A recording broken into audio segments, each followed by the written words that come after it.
weekend. So if some of you have to work, that's fine. Some of you are going maybe away for the weekend. You must enjoy it. But let's finish this week strong. Let's finish on a high. All right. Yeah, so we are busy currently with a webinar, Doing Business with Purpose, because I believe that business is an intentional thing rather than something that we just do to get money or to get by or just to do something. So it's an intentional thing we do in life where we actually impact a lot of people's lives, and that brings purpose in life. Is what effect are you having on other people on earth? That is a very valuable thing that we must work on and make sure that we add value in life. All right, now that's my main aim for doing this webinar, is to actually let us realize the purpose behind business and how many lives we can impact through our businesses in South Africa, and especially moving the country forward. There's a lot of work to be done, there's a lot of transformation to be done, there's a lot of education to be done, and that lies mainly in the private sector and the small business and the business owner's hands. Okay, now there's an introduction about me. I'm not going to go through that again. And also I want to touch quickly on the entrepreneurship program, which we are launching now. So the next course is kicking off on Monday evening. And I've got a program layout here just to give you guys an idea of what the entrepreneurship program will do for people who want to start a business. So it mainly answers two questions. The first thing is, how do I start a business in South Africa? And the second thing, it awakens an entrepreneur in somebody. So for many of the accountants who's listening to this webinar, if you have any clients or people who are interested to start their own business, I would highly recommend that they join the entrepreneurship program, as we go through all the phases that's necessary and give the right practical foundation to actually start a business. Now, if I can quickly go through the layout here, we've got a business planning phase where firstly we go through the introduction of entrepreneurship as well as the foundation. We are activating a dream in the people. There is practical business planning, 2 sessions for that. So the first session we do a business canvas with the entrepreneurs. And with the second one, we teach them to write their own startup business plan. Very practical, very visual. And then also we assist with the financial planning of that small business who is looking to launch. And then in the second phase, for the next 6 sessions, we look at the tender, finance and compliance consultation. We assist the people with the correct branding and what is branding. And then we look at the operational systems. And lastly, we finish off with a business culture. So this is a full practical scope of how do you start a business in South Africa. And I think it is a brilliant concept that everybody who wants to go in business must attend in order to be sure that they're doing the right thing. A bit of details regarding the course. We've got a few courses running this year. As I said earlier, the next one kicks off on Monday evening. And then we also have one on the 29th of May who kicks off on that date. The 1st of August, the 27th of August, and the 25th of September. And the teaching platform is online, which is absolutely critical if you want to make it accessible for everyone in South Africa. It must be online, and the time frame is 3 months. So it's a rather quick course, but that goes through all the specific details of practically starting a business. And the only requirements will be a PC, a laptop, or a smartphone device where they can access the online platform. And then lastly, it costs 4,990 Rand. So if you have any clients interested in this opportunity, my contact details is listed over here. You guys can pop me an email or go to our website and we can assist from there on. Okay, today's session is important in terms of part 4. We first have to set up the right systems before we can build a dream team. So I'm going to take a look at the reason why 80% small businesses fail in the world and what to do about it. And then that if this section is in place, you will be able to build a dream team. So this is all interconnected. And also, if there's no purpose, you can't expect your team to buy into the business because there's nothing to work for. And if there's nothing to work for, you're going to struggle with the business culture, because the business culture needs to protect the purpose. And if there's no purpose, then there's no reason for a culture. And you can't build a dream team. Okay, so it all is interconnected, and again, it touches on doing business intentionally. There's a purpose for you who are in business, and that is not just to make money. There's people behind your business that is impacted in the process, and very important, that is our responsibility. People is our responsibility, and we need to treasure people, and we do that through following the right channels and doing the right things.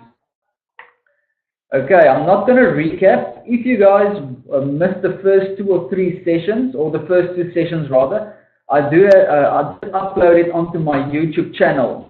So you guys can pop me an email. I'm going to quickly type my email address here. I will ask you to rather email me, because it's going to be difficult for me to capture all the notes here and email you guys. So I'm going to give you my email address. Pop me an email. I'll send you the link to my YouTube channel with the first 2 sessions on. I can also email you the slides of the first 2 sessions, and then you can catch up if you missed those sessions. Okay, I'm going to run through here quickly because we've got a lot of work to do with this one. Okay, so we talked about business culture last week, and today we are talking about today we are going through doing business with purpose, regarding why 80% of small businesses fail and what to do about it, and it all comes down to business systems. Critical aspect of business is to get your systems in place from the start. Systems create capacity to handle more business. Especially when I launched now this entrepreneurship school project, every system was in place before I launched.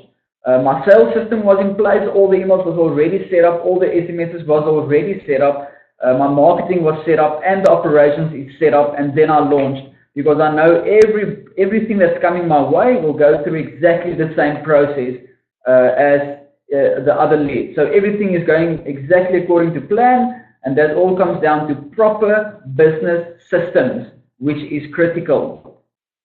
Now, in every business, there are 3 aspects that is hugely important, and every business goes through this. First of all, you get lead generation. Secondly, there's lead conversion. And thirdly, client fulfillment. So lead generation is the concept of generating leads and people who are interested in your business. Then you have to convert these leads into sales, which means there's cash flow coming into the bank. And after you convert it to sale, you need to deliver on the product, which means the client will be fulfilled and he will become a loyal client, loyal to your business going forward. And interesting enough, a business will never lose a loyal client except if it makes a mistake. So research has shown that people will remain loyal to a business until that business makes a mistake. As soon as a business makes a mistake, then they will switch a service provider or product provider. Interesting concept that. And I want to encourage you guys to organize around business functions and not people. You have to build systems within each business function, and let systems run the business and let people run the systems. Let the business be system dependent and not people dependent. Very important. Let the business be system dependent and not people dependent. Now, if I look at this graph or this picture that I have here on the slide, it says a system is a mechanism that produces an end result. I'm going to say that again. A system is a mechanism that will produce an end result. And if we can imagine that this is the operational system of a business over here, this is the business and this is all the functions that's taking place in the business. Now, very important for me is that if I'm the manager, let's say the manager is over here at the end of the system, so he is managing the result that the system produces. This manager is managing the result over here, so it's his business. Now, he's created all of these systems, and the systems are not people dependent. The system must be run by a person, but it's not dependent on that person. In other words, if that person gets fired or quits, you can replace him with anyone else, because all they need to do is they need to run the system. Let's take this person, for example. So the system starts over here, and then it goes through the business. Let's take this guy, for instance, here at the left bottom. He's not doing his work properly. Okay, so he's just chilling out there, holding on to the system. He's not intensely part of the business, and he's not doing his part. So I want to replace this guy. Now, because this system over here is properly set up, I can replace him with any person. Because all I'm going to tell that person that comes in to replace this guy over here is I'll tell them to operate the system. Just turn the system around, because the system produces the end result. But let's take this lady, for instance, here at the middle rightish side at the bottom. This lady is creating her own system with a rope, if you guys can see there clearly. So she attached a rope to the system, and she's now doing her own thing, which is not part of the business. So what she is doing over here is she is creating a system that is dependent on her and not on anyone else. So the problem comes in when the system is dependent on this lady over here.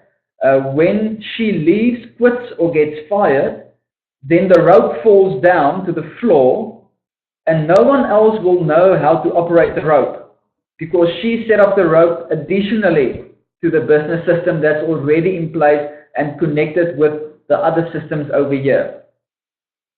Alright, so she is creating an additional system, not part of the business. And again, if she quits or if she is fired, then I can't replace someone to operate the system, because the system was dependent on her and not on the system. Now that creates a problem, because then there's chaos, disorder, and disruption in your business, and things stand still for a month to 3 months, because you have to get someone in, you have to create a new system, you have to do things over, and that's going to waste time, especially for the manager. Okay, so I hope you guys get the concept. Your business must be system dependent and not people dependent, and that is critical. And if you're the manager of the business, you want to manage the result, which is here at the end of the system. You want to manage the result. Okay, and if you can see all of these people in the system, they all operate the system, and the system doesn't operate them. They operate the system. So I can replace them with anybody at any time, should the need arise to replace or fire anyone, or if someone quits.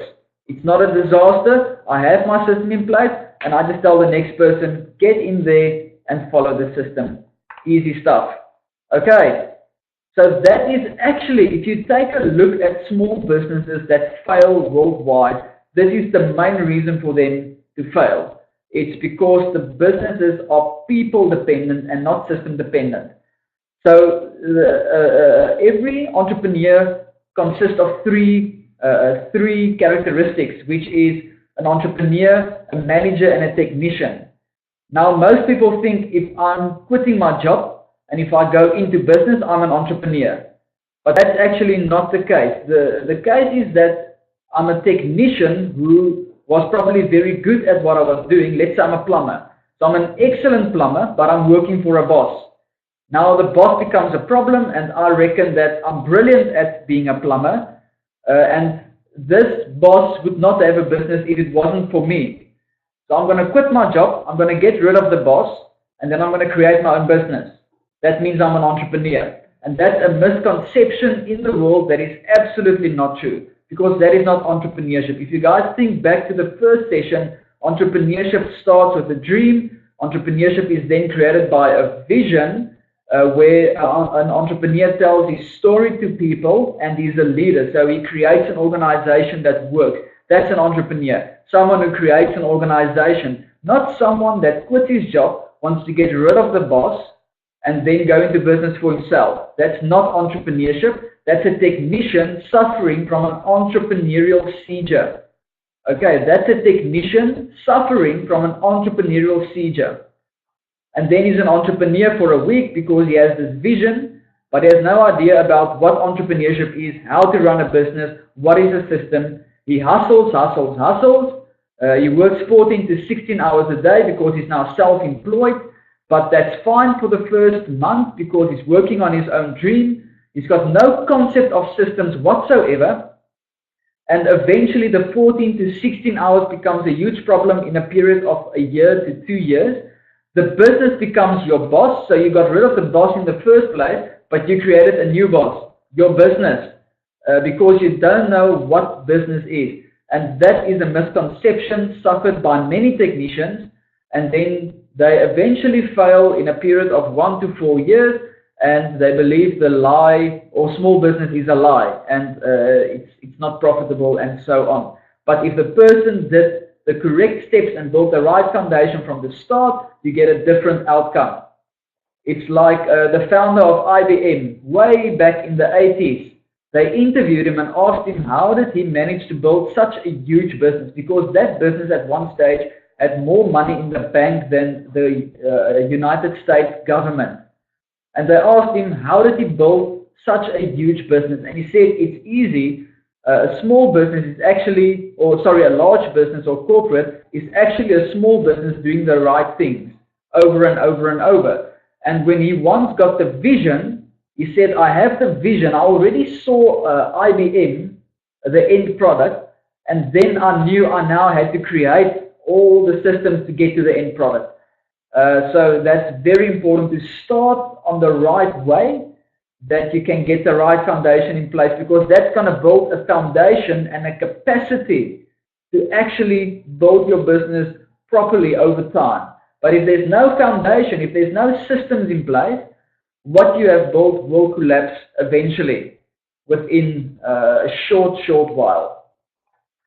Okay, now the concept of the system further on is the system creates a consistent, sustainable, scalable, and duplicatable result. Okay, that's what a system creates. Now I have a very practical example here that everybody can understand what I mean with the system and the end result. Now if you take a look at your business is the product, and the whole business is the product, not just the product you are selling or the service you are selling. Everything from the marketing to the sales, to the operations, to the delivering of the product or the service, that is your business. I mean, I can go to a great 5-star restaurant, but if I'm going to receive excellent food but bad service and unfriendly waiters, they probably will never see me again. Although the product was good, the service was bad, and that set me off of that business for life. So your whole business is the product, not just your service that you are selling or the product you are selling. The whole business is the product. Now, if I take the quick practical example, a good filter coffee. Now, step 1 in the process of creating a filter coffee is freshly roasted and grounded coffee beans. That is the first step. The second step is to measure the amount of coffee depending on how strong you want the coffee. That's your second step. The third step is to pour the exact amount of boiling water into the plunger. Step 4, let the coffee stand for 4 minutes. Step 5, press the plunger to the bottom of the track. And step 6, serve as Americano or with milk. Those are the 6 basic steps to create a good filter coffee anywhere. Now, if I take a look at what a system creates, consistency. If I follow these 6 steps consistently, I will get consistently the same result out of which, by the way, is the end product, which is a good cup of coffee. The system, these 6 steps, is sustainable as well. It will be sustainable over time. Okay, if things won't change suddenly and now there's a new 6-step process to creating good coffee. The process has been like this for many years. So it's sustainable. The 6-step system is also scalable. Scalable meaning it can be expanded to a large amount, or it can be for 1 or 2. So I can create for 1 visitor a good cup of coffee through these 6 steps, or I can create a good cup of coffee for 20 people, or 30, or 50, or 100 people. So these 6 steps are scalable. And lastly, you can duplicate the system. So I can take 10 people and I can franchise this cup of coffee. So I take 10 people and I say, follow these 6 steps and you will receive, or you will get the end result, which is a good cup of coffee. Okay, so I can duplicate the system.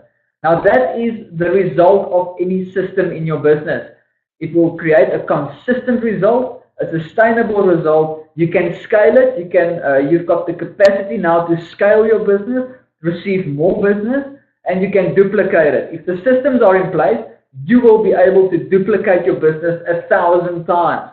And that's exactly what McDonald's did. They created a consistent, sustainable, scalable product in the franchise, and they duplicated it many times over. All right.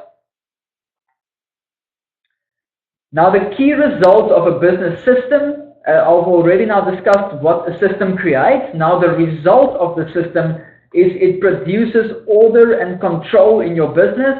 So the staff knows exactly what they should do. You know exactly what's going on in the business. There's order and there's control. Okay, nobody is hustling forever. All right, there's a period of hustling and there's a period of where things should be in order and under control. And that's what a system, that's one of the results of a system. The second step, or the second key result, is the ability to manage your time.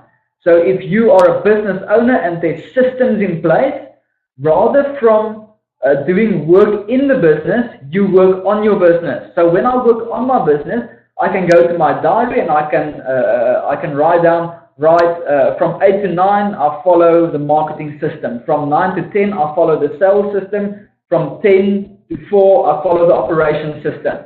So I can manage my time more efficiently because all the systems are set up. And when I get to that system, if I'm the manager or the boss, I work on the system and not in the system. Okay, because I eventually want to leverage this system to someone else. And that brings me to my next point, the opportunity to leverage. If there's a system in place and all the steps in the system is documented, I can invite someone for an interview and I can tell them, listen, you're going to do the marketing system. You're going to operate the marketing department. And the system for the marketing department is step 1, 2, 3, 4, 5. Those are your steps. If you follow the document and if you follow the system setup, that is your job description. Can you do this, yes or no? And the person will know exactly what they get themselves into, and they will climb into the system, and the same result will be consistent and sustainable as when you were in the marketing department, because it's dependent on the system and not the person. Very important. And that, as I said, important to leverage as a boss or a manager, and it gives you the opportunity to leverage. Okay, the fourth key result is a foundation to grow. So now you have capacity, now you have a foundation, and you can grow your business upwards. And then lastly, it creates consistent and sustainable product. And the product is your business. All right, now creating a business system. I want you guys to just put down everything and to think creatively here as a beginner. So get out your beginner's mind and take out a blank piece of paper. So before you have a blank piece of paper and beginner's mind. If you're struggling with the systems and if you know there's no order and control in your business, you have to do everything from scratch. You have to start over and make sure that you build everything up from the right foundation. And I want to encourage you to work on your business and not in your business. Your business should not be dependent on you. Your business should be dependent on systems, because as soon as it's dependent on systems, I can get people to run the systems, and I now have freedom over my time. So I'm not working 14 to 16 hours anymore as I did in the first 6 months of my business. I'm only working now a normal 8 hours because I've leveraged positions away, and I know that the result will be consistent and sustainable because there are systems in place that produces the result. And then also create a system, as I said now, I just said it now, replace yourself with the system. Hire someone to work the system. Okay, very important. All right, so the next step. Now we're going to dig into the systems and important systems to set up for your business if they are not already set up. The first one is delivering your product or your service. That's the first step to make sure you have in place. Now, it always the sequence is always marketing, sales, and operations, which is delivering the product, and finances and admin and so on. But I've turned it around. If I can go back to the previous slide, you'll see I've turned it around. And the reason for that is I can't market effectively if I'm not sure of what I'm selling, which is my sales, and I can't sell if I don't have confidence that I can deliver the product or the service. So I've turned the sequence around. If I have a proper delivering system in place, an operation system in place, I will be able to sell with confidence. And if I'm able to sell with confidence, I know that the leads I generate will not be wasted. Okay, it's a very cool sequence. Let's dig into the sequence of a successful business. There are 3 steps involved, which results in domination of the market. The first step is your business must be fruitful. Now, that word fruitful, I'm specifically mentioning the one in the Old Hebrew, which means to produce. Okay, so every person must produce something. If you're in business, the business must produce. Let's say, for instance, you are focusing on one product. Bill Gates focused on one thing, and it was Microsoft. He didn't have Microsoft and this and that and that. He had Microsoft, one product, and he dominated with one product. So focus on the one thing that you are good at. Okay, now you need to produce a product or a service that you are good at. When after you have produced it, you have to reproduce it. So you have to multiply. You have to multiply the product. Then you have to distribute the product. So you have to replenish. You have to distribute over and over and over. And then that results in domination. Okay. I'm going to go through every point quickly. So the first step here is producing a product. This is the sequence of successful business. Step 1 is producing a product or producing a service. Now, the key concepts on productiveness is firstly, focus your attention to produce one good product. If your attention is broadly focused on 5 or 6 or 10 different things, you can't really focus on one thing. And focus is absolutely critical. Bill Gates focused on one thing, Microsoft. Steve Jobs focused on one thing. It was firstly, he focused on building a great computer for personal homes. All these guys focused on one thing. Blake Miyakowski, one of my favorite entrepreneurs, is focusing on one thing, shoes. That's it. He's not focusing on shoes and jeans and t-shirts and sunglasses from the start. From the start, he focused on shoes, only shoes. One type of shoe, and that was it. Where focus goes, energy flows and results shows.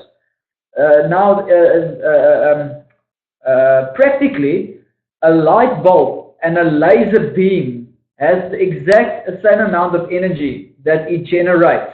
The only difference between a laser beam that cuts through things is the laser beam is focused, where a light bulb spreads its light all around. And that is the difference between a laser and a light bulb. Now, that is also a great analogy to the power of focus. How if you focus on one thing, there's going to be results and there's going to be energy on that one thing. Okay, very interesting. There's a certain word in the Hebrew that was the foundation for the word poor, and that word means non-productive ones. Now, if I take a look at the concept of producing, it is being fruitful. Now, being fruitful means I'm producing. Being poor means I'm non-productive. Can you guys see the contrast between the two words? You've got poor, which is non-productive. You've got fruitful, which is productive. And it all comes down to you taking responsibility for your life, identifying your gift, focusing on your gift, and now producing a result, a product or a service with your gift. That is the difference between being poor and being fruitful, which is, as a matter of fact, you can say successful.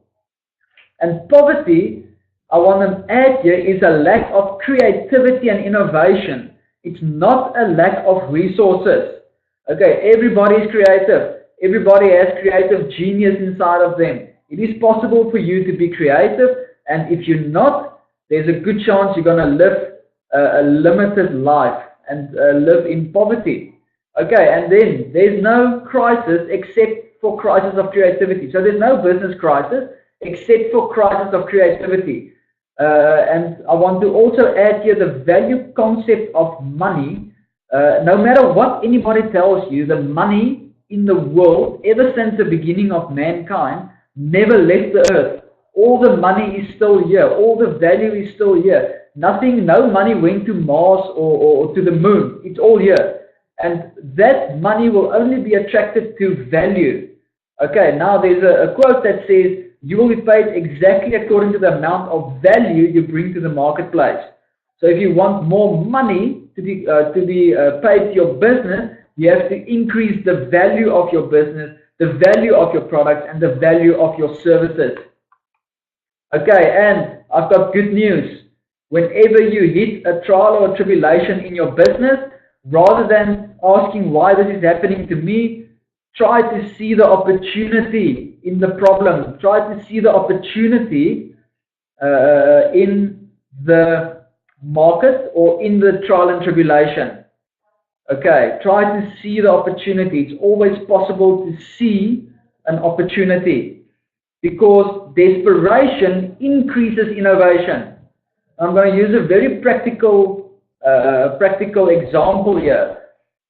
One time I played squash and I was down with a match point. And now if you know sport, it's not good. I don't like losing, so I'm down a match point. And suddenly I found myself hitting back balls that during the whole match I couldn't get back. And the only reason for that is I was desperate because it was match point.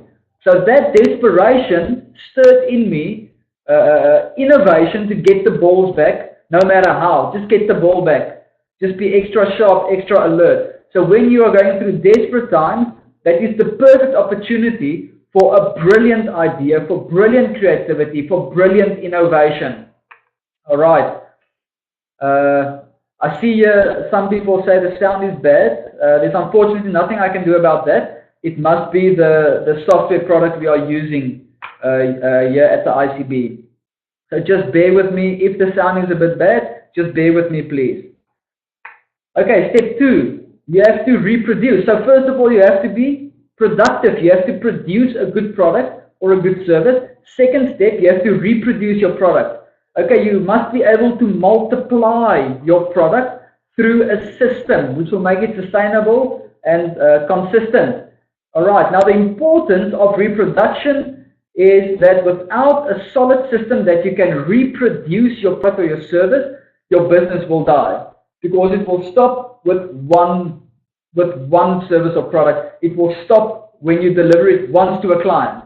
But now if you deliver that result once for a client, then you need to learn how to reproduce the result to the client or to many clients. Okay, so you did it once, now you need to learn to do it a few times. Okay, next, the second importance of reproducing is you are creating a consistent and sustainable result in your business. So that is the first step to franchising. The first step to franchising is being able to produce the same result over and over and over. And as soon as you can do that, then you are ready for step 3. You can now distribute your product throughout the industry. That means franchising. And if your business systems are properly in place and you have learned to be productive and to reproduce, you must learn and also create a system to produce your end result 1,000 times. Okay, it's like McDonald's. That's why McDonald's is the most successful small business in the world. Not because of the quality of their food, but because they produce the same result over and over and over. They can produce billions of Big Macs all over the world, tasting exactly the same. That's amazing. That is consistent and sustainability. And that's the reason why people use franchises.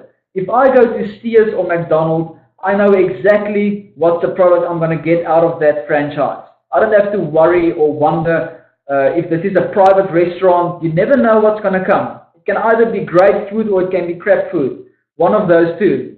But if I go to a McDonald's, I know what I'm going to get. I know exactly what I'm going to get. And as I said, it's not about the quality of the product, it's about the consistency and sustainability of that small business. Okay, now distributing your product also makes the business scalable, or you must make it scalable, where the business must be able to distribute 1,000 times. So you can do it for one client or you can do it for 1,000 clients, doesn't matter. And flexibility must also be a part of the plans to be able to scale it from 1 to 1,000. It makes it flexible. It makes it flexible, either 10 or 1,000, doesn't matter. And it's not going to cost you more time if it's 1,000 people because the systems are in place. Okay, and it enables you to grow. And lastly, in order to consistently and sustainably grow, you need systems. Okay, so I've said that many times today, and I hope that you are sick of the word systems at the end of this presentation, because that means it's going to set in your mind to build systems. Okay, so let's take a look at an example. Bill Gates. I decided to head away from Steve Jobs for today and focus a bit on Bill Gates. Bill Gates has most successfully identified this process through producing, first of all, a great product in Microsoft. That was the first thing that Bill Gates produced, is Microsoft. The second thing, he learned to reproduce the product over and over and over. And the third step, he learned to distribute his product to every computer on earth, excluding Apple's. He learned to distribute this product to every single computer on earth. And the result of him following the 3 steps, the result is domination. Okay, that is a result. It's not a pursuit. He dominated the industry because he followed a certain program very successfully. And it brings me to my quote for the day, which is: domination is not a pursuit, it's a result. Domination is not a pursuit, it's a result. Okay, let that sink in. It's a beautiful, beautiful saying that. And I've got here an example now of operations or a delivering system for those of you who maybe are consulting your clients, or if you don't have a system in place, you can take a look at this example over here. We've got a system here, operational system. So you've got, first of all, you've got your client details here up top. With everything you need to know. Where did the marketing come from? What service type did he order? The name, the number, email address, and the payment type or note that you need to be aware of in your business. Okay, now there's control, and you know you've got all the client's details. Okay, here you can't see it, it's a bit gloomy, but actually that is step 1. That one is step 2, step 3, and step 4. Now this is a very basic example, but it gives you an idea of the system.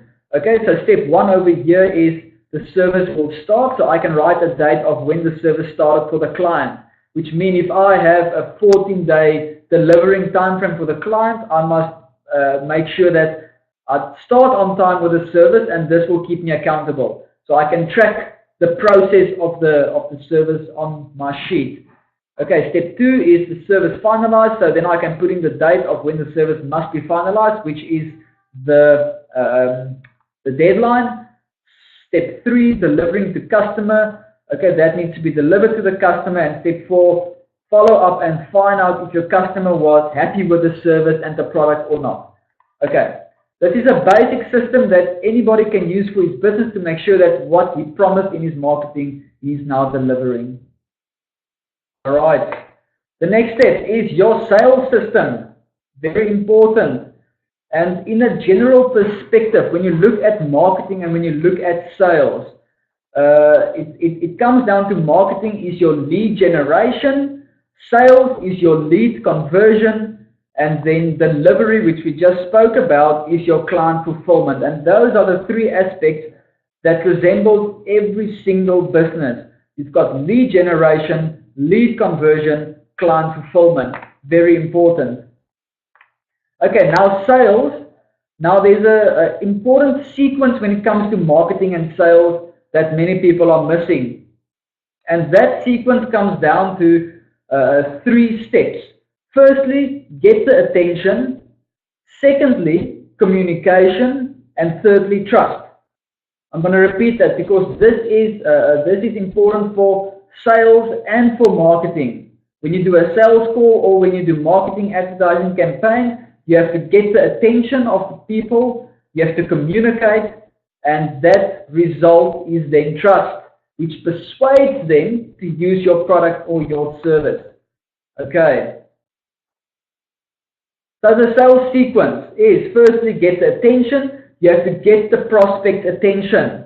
Okay, so he's now interested in your business through the marketing campaign. He lets you know he's interested. He fills in an application form, whatever the case may be. And now when you call him or when you email him, you want his attention. And you can do that through various tactics, but important, get his attention.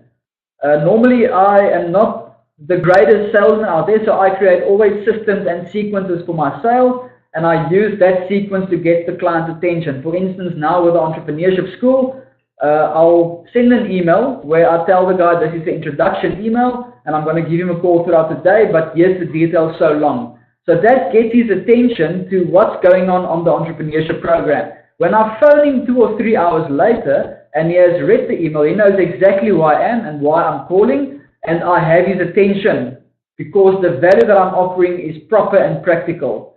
And that is like a good sales sequence for me. You get some people who are brilliant in sales because they've got great people skills, but for those who are not, try to set up a sequence to not sell something to your client, but actually pay attention to what he wants and what's important for him. Okay, step 2, communication. You want to communicate who you are, what you do, and why you are doing what you're doing. Alright, so when you get the prospect's attention, he says, yes, you can continue, I would like to know more about your business. Then you need to communicate your brand values. What concept are you selling? Not the service or the product, but the concept. What concept are you selling? Coca-Cola is not selling a drink, a black or a black drink. They're not selling a drink. Coca-Cola is selling the concept of if you drink this product that we offer, you will be refreshed like nothing on earth. It refreshes like nothing on earth. That's what they are selling. They are selling a refreshing feeling over you when you drink their product. Okay, now ask yourself, what are you selling? Are you selling accounting services or are you selling peace of mind? Are you selling financial statements or are you selling order and control? What are you selling? What is the concept that you are selling that will get your prospect's attention? And also why you are doing what you are doing. For me, the Entrepreneurship School, why I'm doing what I'm doing, I'll tell clients or students is because I want them to be empowered to start their own business on the right, proper way. That's why I'm doing what I'm doing. And I'll tell them that easily over the phone because it's legitimately what I believe in and what I'm doing and why I'm spending so much time on that. Also to impact the economy of South Africa. Those are two powerful things and that's what I'm standing for. And I'll tell that in a phone call any day because it's legit. Alright, then step 3, trust and persuasion. After I communicated now to the client, I got his attention, I'm communicating to the client. Thirdly, he now trusts me and he is persuaded to actually buy the product or the service that I'm selling or the concept, and then the product and the service comes with that. So probably then he'll ask you, okay, now what exactly can you do for me?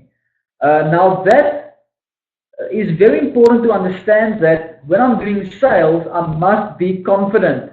If I'm not confident in what I'm doing, people can see through us and can hear through our voices. They are not stupid. So if I'm not confident in what I'm doing, then the guy will probably say, no, thank you, I'm not interested. But if step 1 and 2 is in place and I'm prepared, then I will be confident. Confidence is a result of you being prepared with the knowledge and with the fact that you know exactly what you are doing and why you are doing what you're doing and who you are. If you can know that and understand the purpose of the business, you will have a confidence coming out from the inside because you know that your business is for the benefit of other people. I know for a fact the entrepreneurship program that I've created is for the benefit of people in South Africa. And I'm very confident with whomever I'm talking to and wherever I promote my brand of what I'm doing, because I believe in it. And that creates confidence, and that confidence comes from because I'm prepared. I know what's going on. And that persuades people because they can see the passion that you have for what you are doing and the confidence that you have. Okay, so that is the sequence of doing good sales. Okay, now the reason why you need to do sales after marketing, I'm not going to park on this very long, is you want to convert a generated lead into a customer. When someone applies by filling in an application form or contacting you, it doesn't necessarily mean that this guy's already converted into business.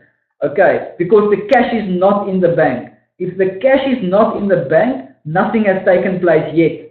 And previously where I worked at a company, I think I said this already in the past, but I worked at a company previously, and there was this one guy with a very big mouth, and he would talk.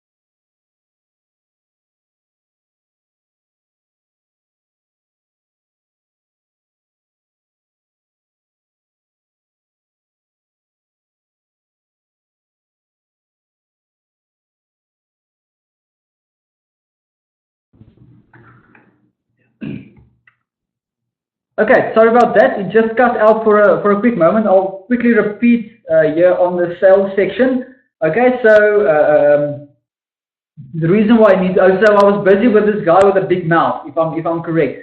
So he would normally talk 20 to 30 minutes with clients, and then he would just upsell them and upsell them and upsell them, and eventually he would idealize or have an idea in his mind of this 20,000 Rand sale that's coming through tomorrow, because he now swept up the client happy, and he said he's going to pay tomorrow. And then he would walk into my office, and then he would brag about this 20,000 Rand sale that he just made. And I remember this vividly because I learned how this guy operates and how he thinks. And eventually I told him that same day when he came in, he said, I just made a 20,000 Rand sale. I said, is the money in the bank? He said, no. I said, thank you, get out of my office. As soon as the money's in the bank, then you come and brag about the sale. And funny enough, that money never came into the bank. Never, never, never. So don't count your chickens before they hatch. You have to convert the lead into a sale. Very important. And cash is king. If the cash is not in the bank, it doesn't mean anything. You have to create systems to get the cash into the bank. Okay, I'm going to stop there. I'm going to move over to setting up your sale. Now there's a variety of ways you can look at your setting up sales system. The basic one, I'm again going to give an example of a basic sales system. The basic one will be step one is your first initial contact. So you're doing your marketing and your advertising. The person now replies, either he phones you, he emails you, he fills in an application form, he contacts you on Facebook, wherever. Now he's shown interest in your business. Now you have to contact him firstly and communicate to him that he is persuaded to use your service. Either you call him, you email him, or you set up a personal meeting. That would be a suggestion, just an example of how you can set up a proper sales system. And then step two, when you now communicate with a client in the meeting or in the call, the phone call, then listen carefully to what the prospect needs. Don't be a second car sales dealer that just wants to sell a crap car to a customer, because they will realize after the purchase, this is a crap sale, I'm never going back to that business. Okay, so listen carefully to what your prospect needs. Yesterday, I phoned a client who said he was interested in the program. I talked to him about the program, and I realized that this guy is actually not the student I'm looking for. And honestly, I told him, listen, I'm not sure if you're looking for this program, you are probably looking for something else. And that was a tough thing to do because I have the confidence and the skills to persuade this guy to use my program, but I know for a fact it's probably not specifically for him because he's already in that phase. And honestly, I had to listen to his needs and say, you know what, you're not the guy I'm looking for, but maybe I can help you in the future if I create a small business program. Okay, so have an attitude of serving rather than making money. Have an attitude of serving people, serving your employees, serving your customers, your clients, your vendors, and so on. Okay, then next, needs, and then also follow up. So the first contact or email, you're now contacting the guy, he said he's interested. Now you have to follow up as well to make sure that he converts into a sale. Very important. Okay, and the next slide is a system that I created here, or just a practical visualization of the sales process. You've got your first contact, you've got your second contact, your third contact. That can be a first phone call with an email if the guy doesn't answer, a second phone call with an email, a third phone call with an email. And if you can set up this in a system format, then you know exactly that every single lead that is generated goes through exactly the same process. And you give yourself the best chance of everyone converting because everyone gets contacted until he is reached at least 3 times. If he doesn't answer, he gets emailed at least 3 times. And that every single person goes through that process. So there's no excuse for the guy not converting, or there's nothing that's wasted along the lines. All right, very important. Get order and control in your business. And then a good example of staying in contact with someone who didn't convert into a sale is a monthly newsletter. Now you have an opportunity to build your brand in the concept's mind, and as soon as he thinks of your industry, he thinks of you because you've sown some seed. Remember that principle last week of seed time and harvest? You've sown some seed of a monthly newsletter that's sitting inside his mind, and as soon as he needs your service or product, he's not going to a competitor, he's coming to you because you have kept in contact with him and sown some seed in his mind. Okay, and then repeat. Okay, now that's where the sustainability and the consistency comes into systems. You have to be able to repeat this, not to one client, but to 1,000 clients with exactly the same result. And again, here's a practical example of Google Sheets that I'm working with and I'm giving to my students at the Entrepreneurship program to give them a concept of what a system looks like. Now over here we have client details here at the top. And you'll see with all my systems, I try to integrate it as much as possible. So the first few blocks over here is exactly the same as the operation system. So I can literally cut from my sales sheet, paste it onto my operations sheet, and I have minimum editing to do because everything over here comes from the previous sheet. So it's just a cut and a copy, and I know that everything is clean and no information gets lost across the line. Okay, and then step 1, step 2, step 3, step 4, step 5 over here, step 6. It's a bit blurry, it's a bit small, but you can also see over here step 1, step 2, step 3, and step 4. And this can mean anything from new client coming into the business. Now I have to contact him for my first time. If he doesn't answer, send him an email. I have to contact him a second time tomorrow. If he doesn't answer, send an email. And then place an order. Great, so I've got my order placed. If the order is placed, then from here on I can cut him after he made a payment. I can paste him on the operations sheet, or if he never converts, he's going over to my cold leads. But now I've got a system in place to send monthly newsletters, which means that I'm getting into the concept's mind for future reference if he needs my service or my product. All right. And then next, your marketing and your lead generation. I hope you guys are still with me. And again, you've got marketing, sales, operations, which is lead generation, lead conversion, and client fulfillment. Okay, in a broader sense, the marketing and sales sequence, again, you want to get the attention. You do that through marketing. So you get the guy interested in your business through your marketing. After he's interested and he contacts you or fills in the application form, you communicate to him what your business is all about, and that will persuade him and make him trust you that you can deliver on what you have promised him. Okay, very easy and a cool sequence to follow for your business. Okay, now marketing, I know, is a huge deal in business, and I believe many people are struggling with marketing to actually generating leads successfully. All right, so let's take a look at how you can maybe increase your lead generation system. Okay, so the first step we are looking here is to get, and it's the same sequence that flows through with sales and marketing in a broader scale as well as a small scale for everyone specifically. So your sequence with marketing is again attention, communication, and trust or persuasion. Okay, now let's try to see if we can get the prospect's attention. Now, for instance, I'm watching a rugby match on Saturday afternoon, let's say the Sharks versus the Stormers, and it's halftime, and halftime there's adverts coming in. Okay, so we've got the first advertisement over here, the second advertisement over here, the third advertisement over here, the fourth one, the fifth, and the sixth advertisement. Okay, so we've got 6 over here during the halftime break. My question to you is, which one of these is going to stand out for you?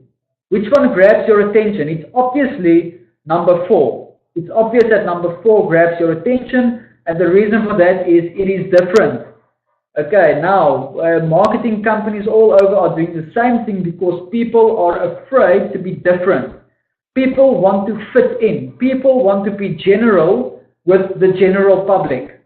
And unfortunately, luckily, that's not me. I would like to stand out, and I would take it as an insult when someone says I'm normal.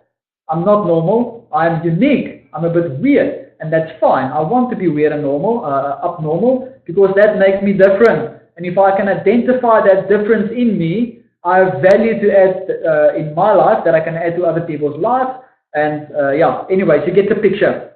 And I want to lose track of what I'm busy with. So we've got one that grabs the attention over here. Now you need to communicate. After grabbing the attention of the prospect, you need to communicate again who you are, what concept you are selling. You have to make an emotional connection, and what will the product or service do for the client. Okay, so you want to communicate properly to your market.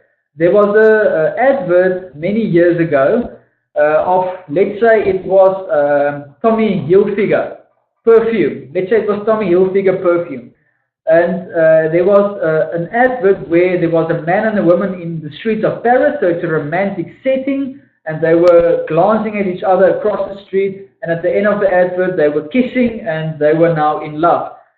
And not once did Tommy Hilfiger mention the product, which is the perfume. It was selling an emotional concept of love and being in love. That was what the company was selling. And they never once advertised their product, which is Tommy Hilfiger. They just throw the brand at the end of the advert in the front of your screen that says Tommy Hilfiger. And the concept they sold there was not the perfume, they actually sold being in love. So that catches the audience attention, and now I'm thinking emotionally when I need to buy perfume again or aftershave, I'm going to buy Tommy Hilfiger because I want to be in love. That's a very easy, practical way of emotionally connecting to a prospect and their needs. Okay, step 3 is then trust persuasion. After you communicate it, they now trust you and they are persuaded that you are the person that they want to do business with.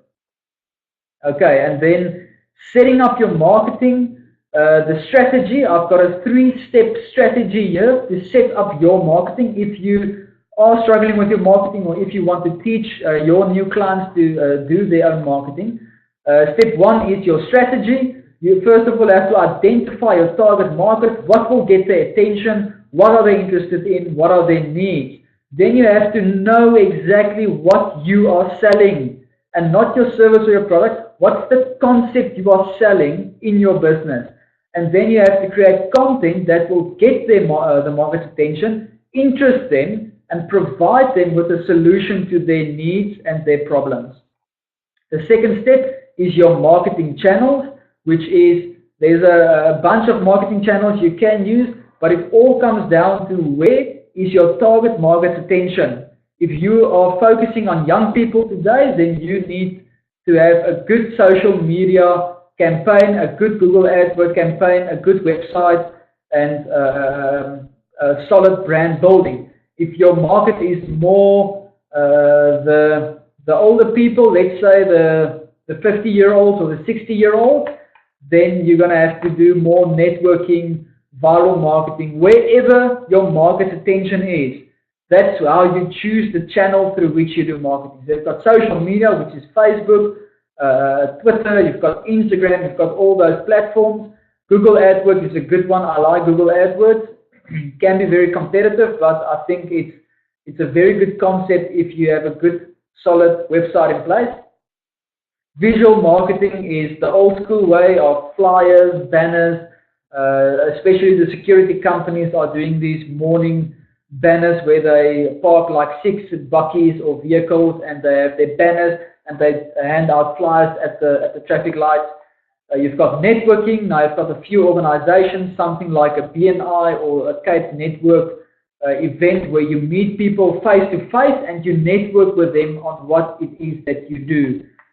Viral marketing is a brilliant concept. If you can create something that your customer sells to other customers, then you are on the right track. For instance, if I play squash against my partner and we both are finished now, we both are tired, it's been a hot day, the viral marketing concept is that I'm so satisfied with drinking a Coke afterwards because it refreshes me.